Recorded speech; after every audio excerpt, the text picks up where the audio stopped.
Well, for all the great bands out there that we all love and all the wonderful albums that they have provided us, they all have maybe that one stinker, that one bad album. Maybe their fans didn't like it. Perhaps the critics really panned it.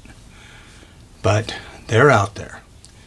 And my question is, were they as bad as we were told they were? Well, I've got about a half dozen of them, and I'm going to talk about it and decide, were they as bad as they claimed? Or is there some high points in any of them? Let's talk about it next.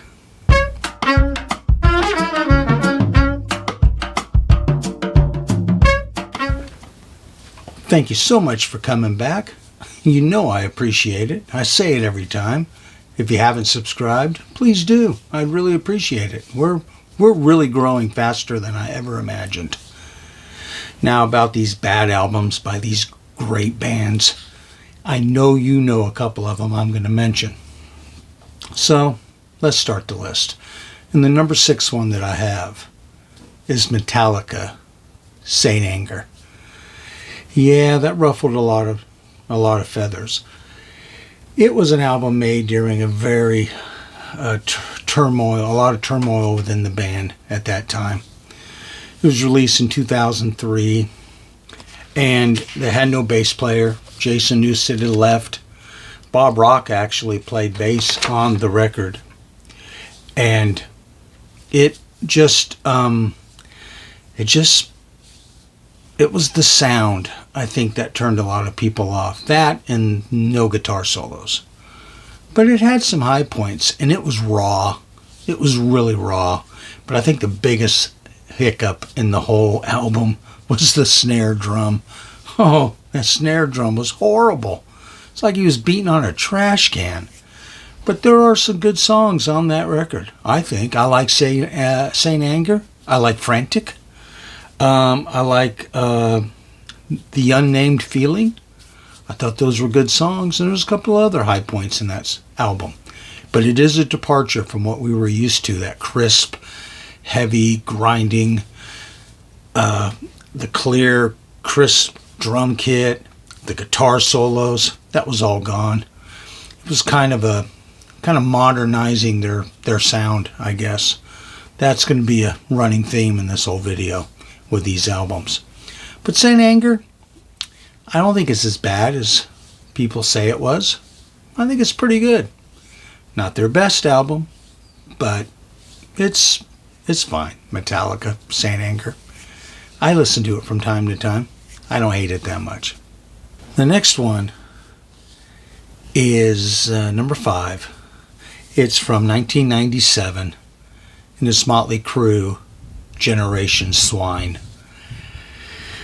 Oh boy. This one was, they'd come off the album with John Corabi, and they were working on this album with him as well. He was writing songs for the album, and they wanted to stick with him.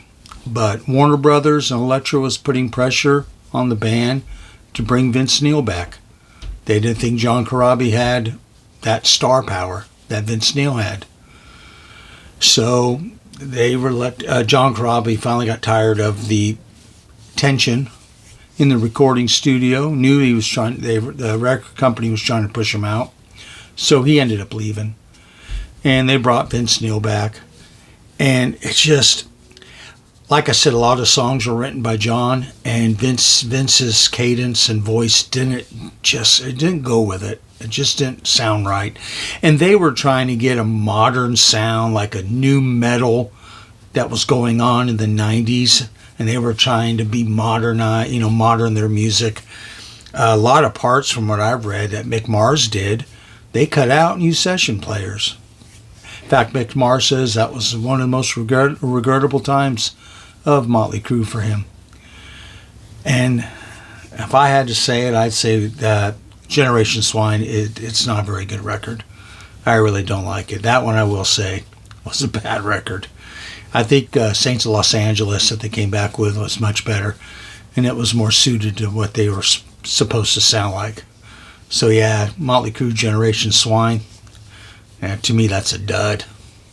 The number 4 would have to be Pink Floyd, Final Cut. Now I'm going to put it out there, I like parts of this record.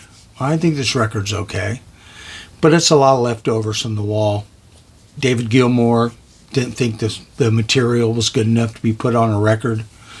A lot of tension started building. It was the last record to have Roger Waters and Pink Floyd. It was the only record to not have Richard Wright, a founding member, on keyboards. And Roger Waters was trying to make it a soundtrack for The Wall, kind of a continuation. But it was just weaker songs from the Wall sessions that they just regurgitated into this record. But I think there's some highlights. I mean, I like Not Now, John. The guitar solo by David Gilmour on that's fantastic. But for the most part, it's really probably the weakest Pink Floyd record. Final Cut. Absolutely. Number 3 is from 1995. From one of my favorite all-time bands, Black Sabbath. And the album, Forbidden. Not good. It wasn't even, it was Cozy Powell on drums. I have it written down here. They had a Neil Murray on bass, no geezer. Jeff Nichols on keys. Tony Martin on vocals. This was a Tony Iommi solo record. He's the only one left. And the album, the songwriting, the sound thrown together. And Tony even admitted they kind of wrote the songs quickly, didn't kind of look to see if they kind of went together, and they just threw it together. And it's not a very good record. It's really bad, in my opinion. I mean, you might like it, that's fine. But for a Black Sabbath record, no. Black Sabbath Forbidden, no, not good. Now, Born Again was good prior to that. I liked Ian Gillan, and I liked Born Again. I thought that was a good record, but the mix was horrible. Now, I heard an interview, 7, 8 years ago, that Tony Iommi had been looking for the masters because he wanted to remix it. And then I heard a couple years later that he actually had found the master tapes. So maybe we'll get a remix of Born Again, which I'd be happy with that. I would love to hear a much better mix of that record because it was pretty rough. I love the song Trashed. So that would be okay. But Forbidden, man, that's not a good record. I'm sorry. And I love Black Sabbath. Number 2 that I want to talk about, and number 2 would be Van Halen III. Oh, you knew this one was going to be. You knew Saint Anger and Van Halen III was going to be on this list. Boy, people hate Van Halen III, and I think it was because Gary Sharon's vocals, to me, they just seemed out of place. I don't know. There was something about them that just, they were rough, and I didn't enjoy them. And I love them in Extreme. Boy, that new Extreme record that came out a year or two ago is fantastic. But he just did not mesh. And the songwriting was a little weak. I mean, they had the one hit Without You, which is a decent song, but overall, the songwriting was weak. The vocals were just, mediocre. And it was just Van Halen just trying to recapture something that they had with Sammy and Dave that they just didn't recapture. So thumbs down on Van Halen 3. The number 1 record, and I can't even get through it, to be honest with you, and that would be from 1999, Scorpions, Eye to Eye. And I love Scorpions. But Eye to Eye, they just tried to change their whole sound. They got real poppy, and they tried to get more modern and more just synthesized, and just, there's a couple of songs that kind of rock, but I have it on CD, and I'm lucky I can't get through it. To me, that's a really, really bad record by Scorpions. I believe it's the only record that they actually have a song that they sang completely in German, which was kind of cool. But overall, the album is just, it's bad.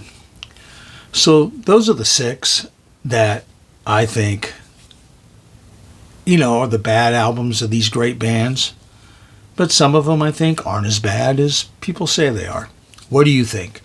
And what records of some great bands do you dislike or think was a low point for those bands? Share in the comments.